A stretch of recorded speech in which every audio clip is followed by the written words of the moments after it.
Hello friends, this is Bapi Sardar. Welcome to my channel. Basic to Advanced Excel Formula 100 videos এর মধ্যে আজ আমরা class number 28 এ চলে এলাম। আজকের topic how to use round formula. Round formula নিয়ে আপনাদের যাবতীয় সমস্যার সমাধান করতে এই চ্যানেলটিকে ফলো করুন। আর এখনো পর্যন্ত যদি চ্যানেলটি সাবস্ক্রাইব না করে থাকেন, এখনই সাবস্ক্রাইব করে এই চ্যানেলের সদস্য হয়ে যান। আজ এই ভিডিওর মাধ্যমে আমরা রাউন্ড ডাউন এবং রাউন্ড আপ ফর্মুলা কিভাবে ব্যবহার করতে হয় সেটাই এই ভিডিওর মাধ্যমে শিখব।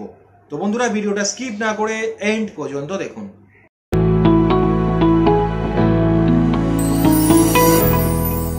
এখানে এই সিটের মধ্যে কিছু ডেসিমেলের নাম্বার দেওয়া আছে। আমরা চাই এই ডেসিমেল নাম্বারগুলোকে রাউন্ড করতে। তো এই ডেসিমেল নাম্বারগুলোকে রাউন্ড করার জন্য আমরা নর্মালি যেটা করি সেটা হচ্ছে কি, আমরা এই নাম্বারটায় ক্লিক করি। নাম্বারটায় ক্লিক করে দেখুন এখানে আছে এই যে ডিক্রিজ ডেসিমেল, আমরা এটাতে ক্লিক করি। আমাদের ক্লিক করার পরে দেখুন আমাদের নাম্বারটা কিন্তু রাউন্ড হয়ে যাচ্ছে। তো আমরা এই উপায়ে না করে আমরা ফর্মুলার মাধ্যমে কিভাবে আমাদের নাম্বারগুলো রাউন্ড করা যায় সেটাই শিখব। প্রথমে আমরা এই নাম্বারগুলোকে রাউন্ডে আনবো। তো রাউন্ডে আনার জন্য আমরা যে ফর্মুলাটাকে কল করব সেটা হচ্ছে round formula. Is equal to round bracket open, number চাইছে, নাম্বারের জন্য আমরা এই সেলটাতে ক্লিক করব, কমা দেবো, নাম্বার ডিজিটের জন্য আমরা 0 প্রেস করে ব্র্যাকেট ক্লোজ করে এন্টার করব। তো দেখুন আমাদের এখানে যেটা ছিল 59.54 সেটা দেখুন এখানে 60 হয়ে গেছে, কারণ এখানে যে পয়েন্টের পরে 54 আছে, তো এটাকে রাউন্ড হিসেবে 1 এখানে কাউন্ট করে নিচ্ছে। এবার যদি আমরা এই ফর্মুলাটাকে এখানে ড্র্যাগ করে দিই নিচের দিকে, দেখুন এখানে সমস্ত ডেসিমেল নাম্বারগুলো এখানে রাউন্ডে চলে এসছে। এখানে দেখুন 52.12545। তো এখানে হচ্ছে পয়েন্টের পরে 1 2 আছে, যেহেতু 5 এর নিচে আছে সেই কারণে এখানে 52 এখানে এসেছে। এখানে দেখুন 16.78, যেহেতু 5 এর ওপরে আছে এই কারণে 1 কাউন্ট করে, মানে 1 প্লাস করে এখানে রাউন্ডে চলে এসছে। তো এটাই হচ্ছে রাউন্ড ফর্মুলার কাজ।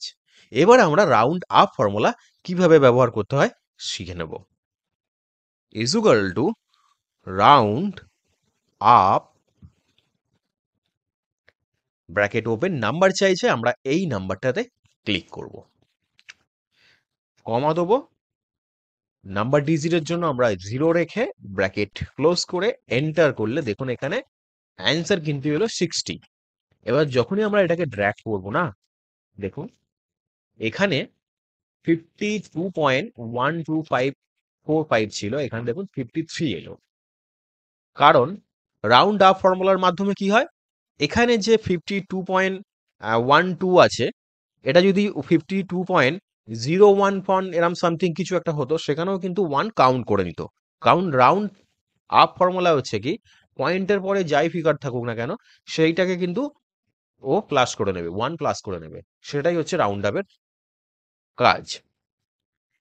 এবার আমরা শিখবো রাউন্ড ডাউন ফর্মুলা কিভাবে কাজ করে। Is equal to round down bracket open, number চাইছে, নাম্বারের জন্য আমরা এই সেলটাতে ক্লিক করব, ডেসিমেল মানে নাম্বার ডিজিটের জন্য আমরা 0 প্রেস করে ব্র্যাকেট ক্লোজ করে এন্টার করলে এখানে দেখুন 59 এলো। এবার আমরা এই ফর্মুলাটাকে ড্র্যাগ করব, ড্র্যাগ করার পরে এখানে যে রেজাল্ট গুলো এলো দেখুন 59, কিন্তু এখানে আছে 59.54। রাউন্ড ডাউন ফর্মুলা অ্যাপ্লাই করার পরে আমরা দেখলাম যে পয়েন্টের পরে যে নাম্বারগুলো আছে সেগুলো কিন্তু ও সাম করছে না। এখানে দেখুন 59 বসিয়ে দিচ্ছে, 52 বসিয়ে দিচ্ছে, 42 বসিয়ে দিচ্ছে। মানে কি, পয়েন্টের পরে যে নাম্বারগুলো থাকে সেগুলোকে কিন্তু ও সাম করে না। এটাই হচ্ছে রাউন্ড ডাউন ফর্মুলার কাজ।